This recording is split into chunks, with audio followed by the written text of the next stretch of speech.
Mga kaibigan, isang magandang araw sa ating lahat. Good morning to all of you, especially to all my followers around the world.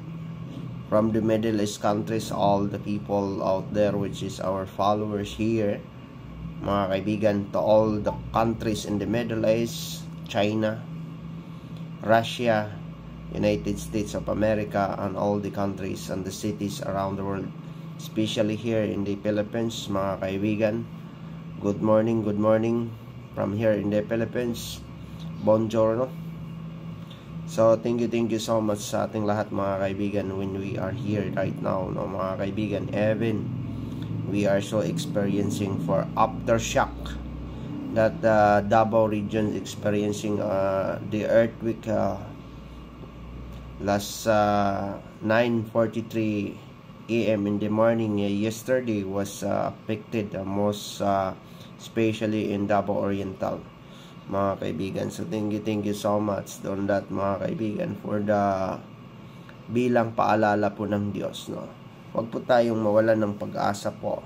We don't have to regret all of these things that would happen in our world right now, because it is a reminders from the heaven that the God is so angry in this world.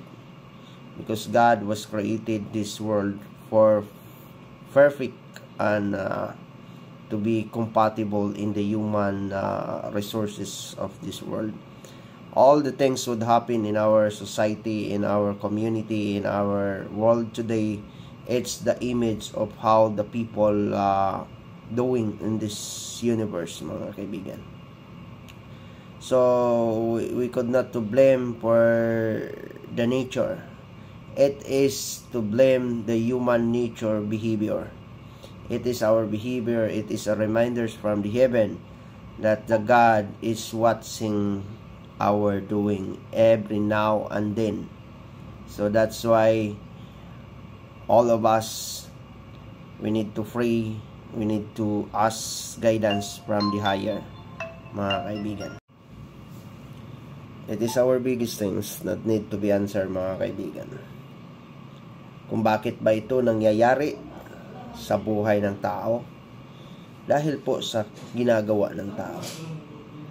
Yun na, mga kaibigan, ang nangyayari sa mundong ibabaw na ito. It should be the things that would happen in our society, in our life today. Hindi po sa Diyos ito, kundi sa tao. Bilang paalala po ng Diyos sa buhay ng tao na dapat po hindi po tayo magiging hambugero, sakim, at stay be humble at all times, mga kaibigan. Because the God is watching what we are doing here. So, mga kaibigan, may nababasa ho ako at naririnig ng mga propesya or the prophecy that I heard that the Philippines is under of the ring of the fire. That the Philippines is experiencing from more earthquake from the month of August to December.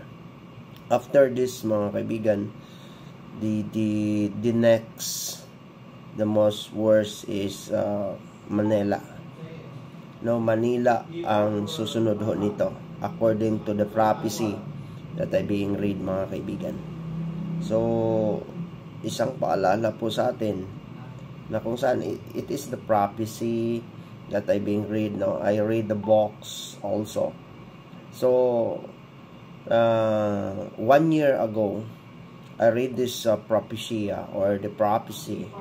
I read this, mga kaibigan. I think nagkakatotoo, mga kaibigan. But the Bible says, ito po'y palatandaan that the Jesus Christ or the coming of the Savior here on earth.